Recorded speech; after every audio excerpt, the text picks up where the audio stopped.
नमस्कार दर्शकवृन्द, म नवराज चालिसे नियमित आर्थिक कार्यक्रम बिजनेस फोरममा स्वागत छ। दर्शकवृन्द, आजको बिजनेस फोरममा हामी 68औं च्याम्बर दिवसका अवसरमा नेपालको निजी क्षेत्रले निर्वाह गरेको भूमिका र नेपालको निजी क्षेत्रको उद्योगी व्यवसायीहरूको चाहिँ सङ्घ संस्थाहरूको सामाजिक उत्तरदायित्व र सरकारको आर्थिक नीतिमा निजी क्षेत्रको सहकार्य कस्तो रहँदै आएको छ र पछिल्लो दिनहरूमा आर्थिक सूचाङ्कहरूको विषयमा पनि निजी क्षेत्रको आफ्नो भनाइ रहेको छ। यसै सन्दर्भमा आज हामीसँग नेपाल चेम्बर अफ कमर्सका वरिष्ठ उपाध्यक्ष राजेन्द्र मल्ल स्टुडियोमा हुनुहुन्छ। यहाँलाई स्वागत छ। धन्यवाद। सर्वप्रथम च्याम्बर दिवसको अवसरमा पनि यहाँलाई शुभकामना पनि छ। धन्यवाद छ तपाईँले। नेपालमा च्याम्बर अभियान, च्याम्बर मुभमेन्ट नेपालको निजी क्षेत्रमा कसरी सुरुवात भएको थियो र आजसम्म हामी आइपुग्दाखेरि हाम्रो निजी क्षेत्रका सङ्घ संस्थाहरू सशक्त हुन सकेनन् भन्ने कुरा एउटा पाटो छ र सामाजिक उत्तरदायित्वमा पनि निजी क्षेत्र अझ अलमलमा रह्यो कि भन्ने कुरा पनि छ र निजी क्षेत्रले मुलुकको अर्थतन्त्रमा कस्तो खालको भूमिका निर्वाह गरेको छ या गर्न सकिरहेको छैन। अब नेपाल चेम्बर अफ कमर्सको कुरा गरौँ भनेदेखि यो संस्था नेपालको जेठो एउटा व्यापारिक संस्था हो। यसको स्थापना 2007 सालमा भएको र विशेष गरी यो संस्थाको स्थापना कालदेखि नै एउटा व्यवसायीहरूको हक हित र चाहिँ राष्ट्रलाई एउटा व्यवसायिक क्षेत्रबाट दिन सक्ने टेवा कसरी सकिन्छ भन्ने कुरा भन्ने हेतुले चाहिँ यो गइरहेछ र निरन्तर रूपमा चेम्बरले आर्थिक उन्नतिको लागि व्यवसाय र सरकार बीच एउटा ब्रिजको रूपमा काम गरिरहेको छ र यो संस्थाले को सुरुवातदेखि नै व्यवसाय एउटा मैत्री वातावरणको लागि सरकारलाई घचघचाउने, सरकारका केही कमी कमजोरी छ भने त्यसलाई पनि सुधारमा ल्याउने र व्यवसायको जे मर्का छ त्यो कुरा स्पष्ट रूपमा सरकारमा राख्ने र चाहिँ सरकारलाई एउटा राम्रो किसिमको राष्ट्र उन्नतको लागि र भनौँ न व्यवसाय आम व्यवसायले चाहिँ एउटा करमा सहभागिताको लागि चेम्बरले निरन्तर भूमिका खेलिरहेछ। च्याम्बर अभियान पछिल्ला दिनहरूमा सशक्त हुन सकेन भन्ने कुरा पनि छ नि त? त्यस्तो होइन, पक्कै पनि त्यो विभिन्न मिडियामा आउने कुरा भन्दा पनि हामी रेगुलर रूपमा छौँ। म नै यो संस्थामा झन्डै 15 वर्षदेखि आबद्ध छु र चाहिँ चेम्बरले अहिलेसम्म पनि एउटा देशलाई आइपर्ने जुनसुकै एउटा भनौँ न आर्थिक क्षेत्रको लागि एउटा जुन किसिमको सहयोग चाहिने निरन्तर रूपमा सामाजिक रूपमा र चाहिँ एउटा आर्थिक रूपमा विभिन्न रूपमा चाहिँ सेवा दिइरहेछ। यो संस्थाले भनौँ न विभिन्न किसिमको अब सरकारी भर्खरै यो चाहिँ यो सामाजिक सुरक्षाको कुरा पनि आइरहेछ होइन। त्यस्तो कुरामा पनि चेम्बरले सुरुवातदेखि नै यो विगत 5-7 वर्ष भर्खरै एउटा सामाजिक सुरक्षा कोषको लागू भएको छ नि, त्यसमा पनि विगत 7-8 वर्षदेखि चेम्बर र सरकारसँग बसेर सहकार्य गरेर भनौँ न एउटा काम गर्ने हाम्रा मजदुर दिदीबहिनी दाजुभाइलाई पनि कसरी संरक्षण गर्न सकिन्छ भन्ने कुरा पनि भूमिका गरिरहेछ। हामी केवल व्यवसाय मात्र गर्ने, आफ्नो लागि मात्र नाफा खोज्ने होइन कि राष्ट्रको लागि पनि केही टेवा दिन सकिन्छ करको माध्यमबाट। त्यस्तै हाम्रा आम चाहिँ मजदुर दिदीबहिनी दाजुभाइलाई पनि एउटा काम दिन सकिन्छ भन्ने हेतुले यो संस्था लागिरहेको छ र चाहिँ कतिपय कुराहरू साना र चाहिँ हाम्रा व्यवसायहरूलाई नबुझ्नेहरूलाई पनि एक किसिमको हामीले एउटा भनौँ न चेम्बर डेस्कमा उहाँलाई चाहिने सर्भिस होइन के किसिमको भनौँ न व्यवसायिक वातावरणको लागि चाहिने कार्यहरू चाहिँ चेम्बरले निरन्तर गरिरहेछ। तपाईँलाई यसमा कुनै दुविधा नमान्नुहोस् कि यो वाणिज्य क्षेत्र या उद्योग क्षेत्रमा गर्नुपर्ने कार्यमा चेम्बर कहिले पनि पछि परेको छैन। पछिल्लो दिनहरूमा च्याम्बर पछाडि परेको भन्ने जुन कुरा आइरहेको छ र अहिले नेपाल कम्युनिस्ट पार्टीको सरकार छ, स्थायी सरकार छ र प्रधानमन्त्रीले पनि संसदमा सम्बोधन गर्नुभएको छ र अर्थमन्त्रीले पनि श्वेतपत्र जारी गरिसक्नु भएको अवस्था हो होइन। तर यो आर्थिक सहकार्य अथवा अर्थतन्त्रको विकासमा लगानीको वातावरण बन्न सकेन भनेर निजी क्षेत्रले अगाडि भन्दै आएको छ कि अहिलेको अवस्थाप्रति तपाईँहरूले खुल्न नसक्नु भएको हो या लगानी मैत्री वातावरण बन्न सकेन भन्दै आउनुभएको छ, तर एक किसिमले आर्थिक विकास हुन सकिरहेको देखिँदैन नि? तर के छ भनेदेखि लगानी वातावरण चाहिँ अलिकति सुधार चाहिँ छ होइन। श्रम सम्बन्धी समस्या हाम्रो बिल्कुल समाधान भइसकेको छ। तैपनि एकाधवटा कुरामा यो चाहिँ बहुमतको या 2/3 सरकार भए तापनि जुन ऐन नियम चाहिँ 11वटा कुरा छिटफुट चाहिँ आइरहेछ, हजारमा चाहिँ ऐन ल्याउने र चाहिँ व्यवसायले अलिकति कठिन दिने टाइपको ऐन नियमहरू आइरहेछ। त्यस कारणले अलिकति व्यवसायिक चाहिँ हेरौँ र गरौँमा बसिरहेछ र जुन किसिमको यो ऐनलाई हामीले सुधार पनि को लागि चाहिँ प्रस्ताव पनि गर्दैछौँ दिएका पनि छौँ जस्तो भनौँ न अहिले पनि यो कालाबजारी ऐन भन्ने छ औद्योगिक ऐन भन्ने छ तपाईँको चाहिँ उपभोक्ता ऐन छ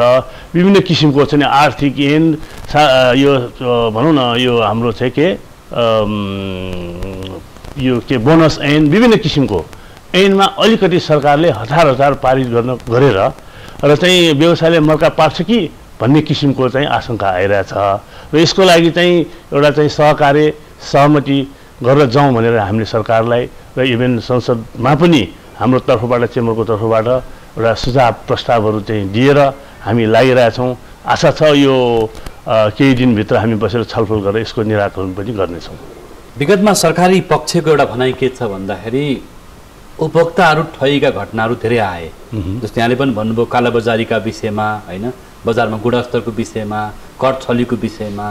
सरकारसँग अथवा सरकारी पक्षको भनाइ के छ भन्दाखेरि हामीले चाहिँ बजारमा एउटा स्वेच्छा भनौँ एउटा बजारमा चाहिँ एउटा राम्रो खालको आदर्श बजारलाई सृजना गर्न सकेनौँ कि एउटा व्यापारिक संस्था च्याम्बर संस्थाहरूले अवरोध गरिरहेको अवस्था छ कि बजारलाई एउटा शुद्धिकरण गरौँ भन्ने अभियानमा सरकार लाग्दा पनि तपाईँहरूले सहयोग गर्नु भएन भन्ने कुरा पनि छ नि त यो बिल्कुल गलत कुरा हो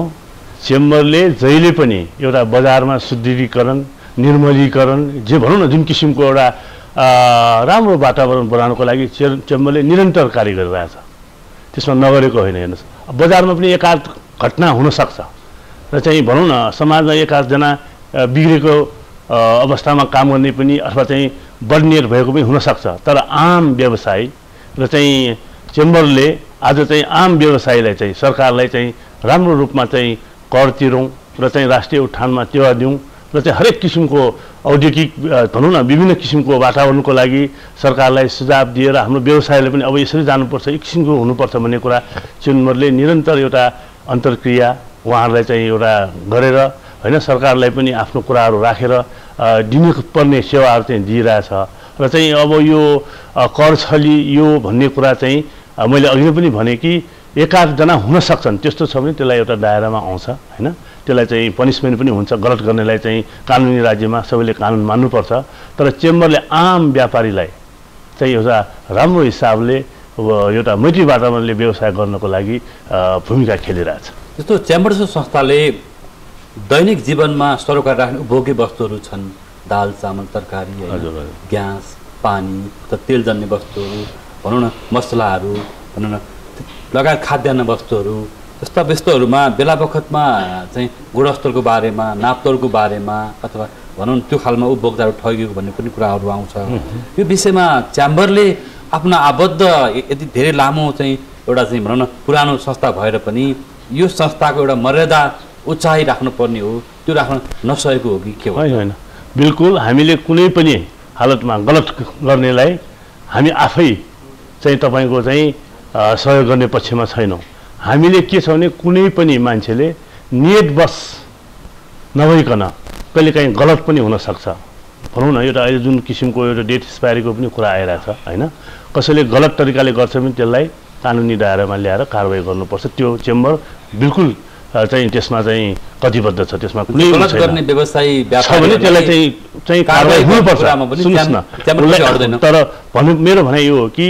तर यहाँ कतिपय ऐन व्यवस्था के छ कस्तो किसिमको आइरहेछ भनेदेखि यो भनौँ न यो भर्खरै यो चाहिँ के भन्छ उपभोक्ता ऐन समस्या ऐन विभिन्न किसिमको आएको छ त्यो गर्दाखेरि कतिपय कुरामा हामी व्यवसायसँग इन्टरेक्सनै गरिएन कि त्यहाँ सानो सानो कुरामा पनि चाहिँ पहिला चाहिँ ल्याएर मान्छेलाई थुनिहाल्ने अनि पहिला ठुन्ने अलि सुन्ने किसिमको त्यस्तो ऐन नियम भइरहेछ सानो सानो कुरामा पनि म के भन्छु भन्दाखेरि पहिला कसैले गलत गर्छ भनेदेखि पहिला उसलाई कानुनी दायरामा ल्याएर पनिसमेन्ट दिनु पर्यो कि उसलाई चाहिँ जरिवाना गराउनु पर्यो त्यो मान्छेको नियत गरेर पटक त्यस्तो फेरि गर्छ भने त्यसलाई एउटा त्योभन्दा कडा से कडा थुन्नै पर्छ कि त्यो भन्ने सेकेन्डरी कुरा या त सानो गलत बस भनौँ एउटा किराना पसलले तपाईँको त्यहाँ 400-500 थरीको चाहिँ सामान हुन्छ आफ्नो उसको पसलमा होइन त्यसमध्ये एउटा गरम मसला या मिट मसला मुसाले लयो होइन अब त्यो गर्दाखेरि जुन अनुगमन आउँदाखेरि त्यो कुनामा त्यस्तो मसलाको पोका भेट्यो भनौँ न फर इक्जाम्पल भने त्यो डेट एक्सपायरी हुनसक्छ नि त त्यो अवस्थामा पनि यहाँ व्यवसाय चाहिँ ठुनछेकमा पर्ने किसिमको देखिरहेछ कि मेरो भनाइ मतलब अलिकति यो चिजलाई चाहिँ हामीले सुधार गर्नुपर्छ र सबैलाई एकैचोटि ठुन्ने तर्साउने होइन कि गलत छ गएको छ भने त्यस्तो सामान ल्याएर उसले भेट्यो भनेमा कारबाही नगर्ने, यसले बिल काटेर कारबाही गरेको छ भने कारोबार गरेछ भने कारबाही गर्नु पर्यो। अन्यथा गलत बस पनि त्यस्तो हुनसक्छ र नियति खराब छ भने त्यसलाई कारबाही नै हुनुपर्छ भन्ने पक्षमा छौँ। तर ठुन्ने कुरा चाहिँ हुँदैन सुरुमै कुरा भन्नुभयो। कसरी भन्दाखेरि पहिला जुनसुकै व्यवसायलाई पनि एउटा चाहिँ दायरामा ल्याएर पनिसमेन्ट दिने उसलाई चाहिँ दण्ड जरिवाना गराउने गलत गर्छ भनेदेखि, अन्यथा एकैचोटि ठुन्ने यताउति भयो भने मान्छेलाई डर त्रास हुन्छ र चाहिँ एउटा सही व्यापारी चाहिँ सोझो मान्छे चाहिँ व्यवसायबाट भाग्न सक्छ कि। प्रधानमन्त्री केपी शर्मा ओलीले विकास र समृद्धि भन्नुभएको छ, अर्थमन्त्रीले त्यसै कुरा अगाडि बढाउनु भएको छ होइन, र निजी क्षेत्रले अझै पनि लगानीको वातावरण बन्न सकेन भन्दै आएको छ। तपाईँहरूसँग त्यस्तो खालको त्रास आशंका के छ त्यस्तो जुन कुरा कि राज्यले सुनेन भन्ने कुरा छ? यहाँले पनि भन्नुभयो चाहिँ अझै पनि व्यापारीलाई तर्साउने थुन्चेक गर्ने अवस्था छ भनेर। मैले अघि नै पनि भने एकाध कुरा सरकार एकदम उद्योग व्यवसाय फस्टाउनुपर्छ भन्ने कुरामा कटिबद्ध छ, लागिरहेको पनि छ। हामी पनि त्यो चाहिँ उहाँहरूसँग सरकारसँग चाहिँ एउटा अन्तर्क्रिया गरिरहेका पनि छौँ, उहाँलाई सुझाव पनि दिइरहेका छौँ। तर एकाधवटा ऐन जुन आएको छ त्यो व्यापार मैत्री किसिमको छैन। त्यस कारणले मान्छे हेरौँ र गरौँ भन्नेमा बसिरहेछ भन्ने कुरा मैले भन्न खोजेको। र थुप्रै कुराहरूमा अब हामीले 8-10वटा ऐनहरू जुन आउँदैछ यसमा हामीले झन्डै 40-50वटा हामीले चाहिँ बुनाइ बनाएर चाहिँ हामी सामान्य प्रधानमन्त्रीलाई यो हाम्रो यो एजिएम सकेपछि 1 हप्ताभित्रै उहाँलाई सुझाव पनि दिनेछौँ। र चाहिँ यस्तो किसिमको ऐनले गर्दाखेरि व्यापारी विरोधी ऐन भन्नाले व्यापारी विरोधी ऐन भनेपछि एकाधवटा ऐन जुन किसिमको छ, जस्तै तपाईँको फितामा छ, औद्योगिक ऐनमा पनि समस्या छ। औद्योगिक ऐनमा एउटा कुरा एउटा नमुनाको लागि यहाँलाई भन्न खोजेको, औद्योगिक ऐन चाहिँ कस्तो अहिले आउँदैछ भन्दाखेरि कुनै पनि उद्योगले आफ्नो उद्योग राम्रो उत्पादन गर्यो होइन, उसको मानौँ कि उसको हेटौडामा उद्योग छ भनेदेखि उसले त्यो उत्पादन बढाउन भोलि उसले आएर चाहिँ नारायणघाटमा अर्को उद्योगको शाखा खोल्नु पर्यो भनेदेखि अहिले चाहिँ पाउँदैन कानुनले भन्दाखेरि छेक्यो। यस्तो कुराहरू चाहिँ हुनु भएन भन्ने हाम्रो भनाइ हो होइन। त्यस्तै अर्को चाहिँ कुराहरू थुप्रै यो चाहिँ बोनसको कुराले भर्खरै आइरहेछ। बोनस ऐनले गर्दाखेरि एकातिर हामी रोजगारदाता र रोजगार गर्ने चाहिँ मजदुरहरू पनि त्रसित भइरहेछ कि जुन किसिमको आएको पैसा सबै सरकारी ढुकुटीमा लाने भन्ने कुरा ऐन आउँदै यस्तो यस्तो कुराहरूले पक्कै पनि यो चाहिँ लगानी मैत्री वातावरण बन्न चाहिँ गाह्रो हुन्छ। हेर्नुहोस् सरकारले खुलेर चाहिँ खुल्ला रूपमा होइन कमाऊ कर तिर, कमाएअनुसार तपाईँहरूले चाहिँ मजदुर होस् व्यवसायहरू इन्जोय पनि गर्नुहोस् र चाहिँ नाफा कमाउनुहोस्, राष्ट्रले कर तिर्नुहोस् भन्ने हो। यताउता छेकेर ल्याएर चाहिँ जताबाट पनि सरकारकै भाँडो भर्ने किसिमको ऐन नियम चाहिँ ल्याउनु हुँदैन भन्ने हामी व्यवसायहरूको चाहिँ माग छ यसमा। र हिजोको दिनमा च्याम्बर स्थापना भएको दिनमा पनि यहाँहरूले र भनौँ न सरकार र निजी क्षेत्र बिचको कहिले चाहिँ भनौँ न एक किसिमको जुहारी चलेको अवस्था देखिन्छ, कहिले सँगसँगै गएको अवस्था पनि देखिन्छ होइन। र पछिल्लो दिनहरूमा चाहिँ सरकारले पनि केही आशंका गरेको र निजी क्षेत्रले पनि सरकारप्रति केही आशंका गरेको अवस्था हो। त्यस्तो आशंका छैन। सरकारले चाहिँ बोले अनुसार चाहिँ काम गर्नु पर्यो र चाहिँ ब्याकडोरबाट सानोतिनो निर्देशिका ल्याएर व्यवसायलाई छेक्ने किसिमको हुनु भएन। र सरकार भनेको गार्जियन हो, उसले सबै कुरा देखिरहेको हुन्छ, गर्नुपर्छ, तर तर्साएर होइन फकाएर काम गर्ने वातावरण दिएर चाहिँ गर्नुपर्छ। र बिचबिचमा निर्देशिका ल्याएर व्यवसायलाई ठप्प हुने किसिमको र त्रास हुने किसिमको काम चाहिँ गर्नु हुँदैन भन्ने हाम्रो भनाइ हो। पछिल्लो दिनमा लगानी बढ्न सकेन भन्ने एउटा पक्ष छ। अर्को कुरा ब्याङ्क वित्तीय संस्थाहरूबाट पनि कर्जा पाउन सकेन, सुलभ रूपमा कर्जा पाउन सकिन भनेर उद्योग व्यवसायले भन्दै आएको अवस्था छ होइन। कि ब्याङ्कबाट तपाईँहरूले कर्जा नपाएको कि अथवा ब्याङ्किङ क्षेत्रमा भएको मिलमतो हो कि अथवा यसमा चाहिँ च्याम्बरको धारणा के हो, वास्तवमा के हो? यस्तो हो कि यो अलिकति यो चाहिँ लिक्विडिटीको समस्या, पुँजीको चाहिँ अलिकति समस्या आएको हो। त्यसका चाहिँ लोनै नपाएको भन्ने कुरा होइन, अलि ढिला सुस्ती हुने होइन, प्रायोरिटी लोन चाहिँ पाइरहेछन् मान्छेले। अलिकति यो लिक्विडिटीको समस्या सरकारले व्यवस्था गरेको छ अहिले हालसालै चाहिँ एउटा भनौँ न इन्भेस्टमेन्ट बाहिरबाट पनि ल्याउने इन्भेस्टमेन्ट कम्पनी मार्फत। अहिले पछिल्लो दिनमा हामीले हेर्दा अहिले पनि विकास खर्च पुँजीगत खर्च बढ्न सकिरहेको छैन। त्यसपछि राष्ट्र ब्याङ्कले जारी गरेको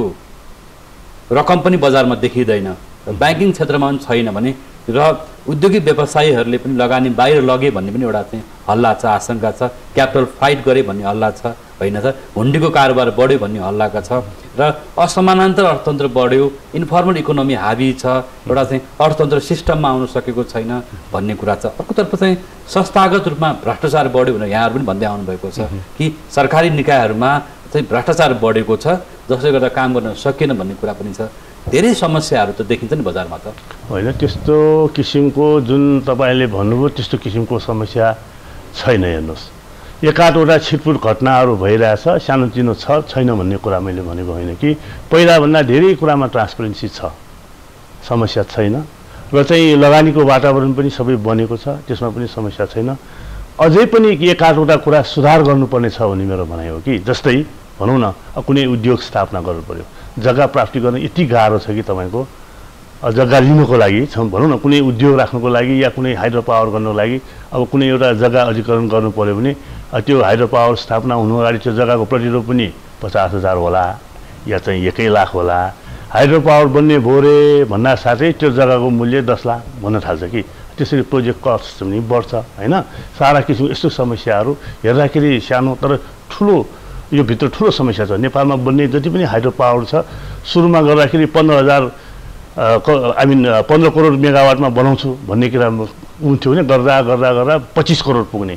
यस्तो समस्याहरू छ त्यो कारणले थुप्रै अनि त्यो बैंक ब्याज मैले यो कुरा किन उठाएको भन्दाखेरि हाम्रो आयातित वस्तुहरूको अर्थतन्त्र बढिरहेको छ भन्सार छलिएको घटनाहरू बढिरहेको छ होइन भन्सार राजस्व छली भयो भन्ने कुरा पनि छ र हामीसँग भारतसँग र चीनसँगको केही नाकाहरू शङ्कास्पद नाकाहरूबाट अवैध सामान भित्रियो भनेर यहाँहरूले पनि भन्दै आउनुभएको छ यस्तो अवस्थामा च्याम्बरको भूमिका के रहन सक्छ होइन यो कुनै पनि भन्सार बिन्दुमा भन्सार एजेन्टहरूबाट जुन खालको चाहिँ भनौँ न सामान चाहिँ ओसार प्रसारमा जुन खालको चाहिँ भनौँ न उहाँहरूले जुन काम गर्नुभएको छ अपारदर्शी जुन भन्सार छलिक कुराहरू आइरहेको छ नि होइन जुन कुरा संस्थागत रूपमा हुँदै गयो भारतसँगको खुला सिमाना छ भन्ने कुरा केही वस्तुहरूको बारेमा आएको छ स्वदेशी वस्तुहरू मर्कामा पर्यो स्वदेशी उद्योगहरू मर्कामा पर्यो भनेर स्वदेशी उद्यमीहरूले भन्दै आएको अवस्था पनि छ मलाई चाहिँ जहाँसम्म के छ भन्दाखेरि अब भारत चाहिँ एउटा खुला सिमाना भएर 1 किलो चिनी आउनु होइन साबुन 2-4 आउनु त्यो चाहिँ म भन्न सक्दिनँ पहिला जस्तो पहिला हामीले सुनेको जस्तो अहिले छैन हेर्नुहोस् कुनै पहिला एकताका चाहिँ ट्रान्सपोर्ट कम्पनीले सिँगै ट्रकै घरमा ल्याइदिन्छ भन्ने सुने है मैले यो भोगेको कुरा होइन भनेदेखि अहिले सबै व्यवसाय आम व्यवसाय तपाईँको भन्सारतिर र करतिर काम गर्न चाहन्छ त्यसमा कुनै दुविधा छैन तर उत्तर नाका जस्तै भारततिरको कुरा गर्ने पनि त्यहाँ जीएसटी लागू भइसकेको छ त्यति व्यापारमा चाहिँ कठिनाइ छैन सहजै भइरहेछ अहिले आएर त्यो अलिकति समस्या चाहिँ के छ भने उत्तर नाकामा तपाईँको चाहिँ के छ भने अलिकति मूल्याङ्कनको भनौँ न यो मूल्याङ्कन जुत्ता लत्ता कपडा जे छ त्यसमा अलिकति अन्डर भ्यालुमा सामान छुट्ने होइन र चाहिँ त्यो मार्केट प्राइसमा म्याच नहुने भएर अलि यो समस्या आइरहेछ होइन यसलाई चाहिँ सुधार गर्नुपर्छ भनेर हामीले चेम्बरले पनि सुझाव गरिरहेछौँ सरकारलाई होइन कमसेकम यसको निराकरणको लागि अब इन्टरनेसनल ट्रेड गर्दाखेरि यो झोलेपका ल्याउने अनि भन्सार काट्ने त्योभन्दा पनि एलसी सिस्टम गरेर गरिदिउँ अलिक व्यवस्थित गरौँ भने हामीले पनि भनिरहेछौँ होइन यस्तो किसिमको भएपछि तपाईँको सुधार आउँछ अलिकति मूल्याङ्कनमा समस्या छ सरकार पनि अलिकति चाहिँ खुल्ला भएर चाहिँ भन्सार चाहिँ घटाउने बरु त्यसै त्यो सामानको मूल्य भ्यालुसन छ नि त्यसलाई बढाएर एक्चुअल हिसाबमा छ नि जुन आयातकर्ताको जुन उसले खोलेको एलसी या चाहिँ तिथि अनुसार चाहिँ भन्सार गर्ने वातावरण दिनुपर्छ सरकारले चाहिँ के छ भने अहिले सन्दर्भ मूल्यको हिजो यस्तो थियो आज पनि यो हुनुपर्छ भन्ने किसिमको सन्दर्भ मूल्य हटाउनुपर्छ कारोबार मूल्य गराउनुपर्छ र चाहिँ कुनै पनि नाकामा चोरी चकारी गरेर सामान ल्याउने भन्ने कुराहरू चाहिँ एकाजना सामाजिक अपराधीले गर्यो भने म भन्न सक्छु नत्र बिल्कुल त्यस्तो अहिले छैन खालि उत्तर नाकामा मैले सुनेको देखेको चाहिँ अलिकति यो मूल्याङ्कनमा न्यून बीजीकरणको समस्या छ त्यसले सरकारले पनि बुझेको छ र यसलाई चाहिँ सरकारले बीचबीचमा गएर हस्तक्षेप सरकारी कर्मचारीहरूले दुःख दिने अथवा सेटिङ गर्ने भन्ने कुरा पनि थियो नि अहिले के छ त्यो विषय शुद्धिकरण कर्मचारीले सेटिङ गर्ने यो भन्ने कुरा अब त्यो सेटिङ गरेर काम गर्ने टस गरेर सुन ल्याउने त्यो त अपराधी काम हो हेर्नुहोस् होइन हामीले त यो परिकल्पना पनि गर्न सक्दैनौँ चेम्बरले यस्तो सोच्दैन यस्तो मान्छेले साथ पनि दिँदैन व्यवसाय नै भन्दैन त्यो त तस्करी भयो नि त्यस्तो गर्ने मान्छेलाई होइन तर हाम्रो भने के छ भने अलिकति जुन समस्या छ न्यून बीजीकरणको मैले स्पष्ट रूपमा भने सरकारले बिचमा धरपकड गरेर चाहिँ पक्रिने दुःख दिने गर्नु भएन कि तपाईँहरूले यो सामान ल्याएको ल 6 महिना ग्रेस पिरियड जति पनि सामान सिध्याउनुहोस् आयात गरेको अब आइन्दा यो मूल्य अनुसार तपाईँको चाहिँ कारोबार मूल्य अनुसार हुन्छ यसमा भयो भने तपाईँको सही होइन म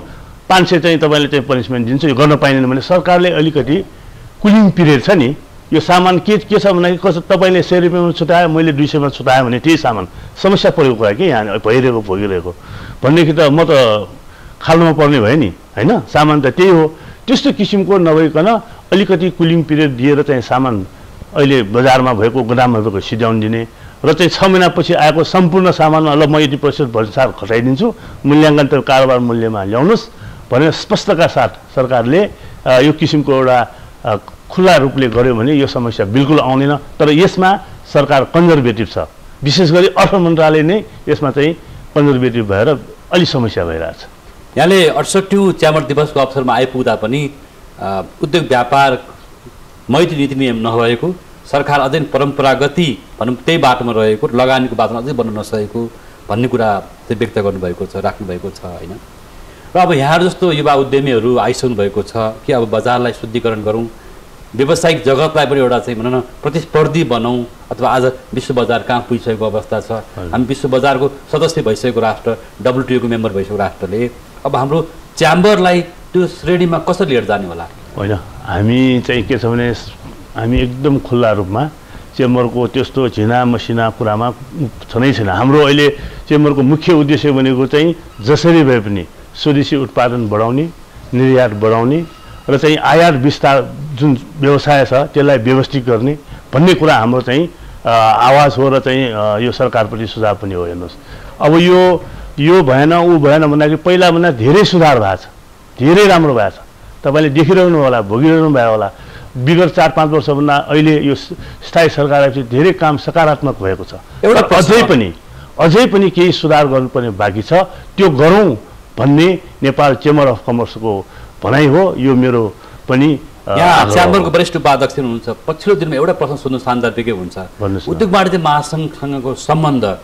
एफएनसीसीआईको सम्बन्ध र च्याम्बरको सम्बन्धमा जुन खालको चाहिँ कटुता आएको छ भनौँ न सम्बन्ध बिग्रिएको अवस्था छ किन तपाईँहरू एफएनसीसीआईको सम्बन्धलाई लिएर पछिल्लो दिनमा चाहिँ बाहिर आउनुभयो होइन त्यस्तो होइन गलत त्यो कुनै पनि सम्बन्ध बिग्रिएको छैन हाम्रो जुन किसिमको एफएनसीसीआई र नेपाल चेम्बर अफ कमर्सको एउटा भाइचारा सम्बन्ध हिजो छ आज छ भोलि पनि रहनेछ कुनै पनि त्यसमा तपाईँ शङ्का नगर्नुहोस् यसमा के छ भन्दाखेरि भर्खरै यो प्रादेशिक स्वरूपको संरचना भएपछि हामी चेम्बरले विभिन्न प्रदेशमा आफ्नो पनि एउटा संस्था विस्तार गर्नुपर्ने अवस्था आएकोले अलिकति यसो खैला बैला कुराहरू मिडिया मार्फत अथवा एकाजना महासङ्घका साथीहरूको पेट पोल्यो होला तर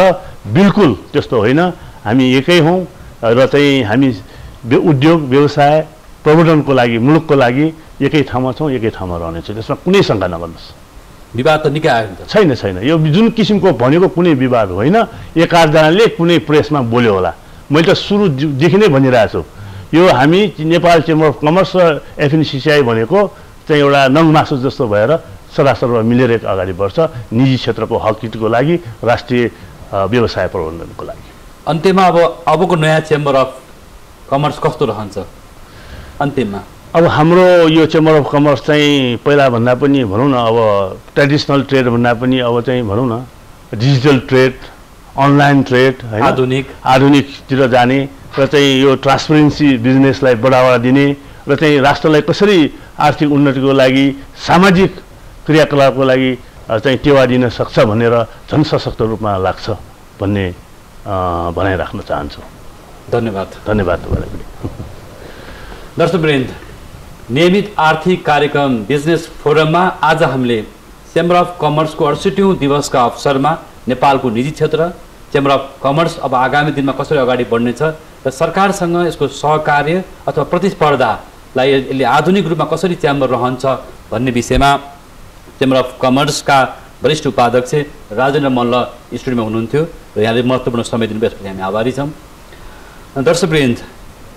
अबको निजी क्षेत्रले आफूलाई पारदर्शी रूपमा अगाडि बढाउनेछ र प्रतिस्पर्धी रूपमा अगाडि जानेछ। डिजिटल च्याम्बर चाहिँ अब रहन्छ र पारदर्शी रहन्छ च्याम्बर। परम्परागत रूपमा सरकार पनि रहनु भएन र लगानी मैत्री वातावरण निर्माण गर्न सकेमा सरकारसँग चाहिँ निजी क्षेत्रको विश्वास रहन सक्छ भन्ने कुरा आएको छ। आज सहभागी हुनुभएकामा चेम्बर अफ कमर्सका वरिष्ठ उपाध्यक्ष राजन मल्लप्रति आभार व्यक्त गर्दै आर्थिक कार्यक्रम बिजनेस फोरमको समय पुरा भएको छ। हामी सबै बिदा माग्छौँ। नमस्कार।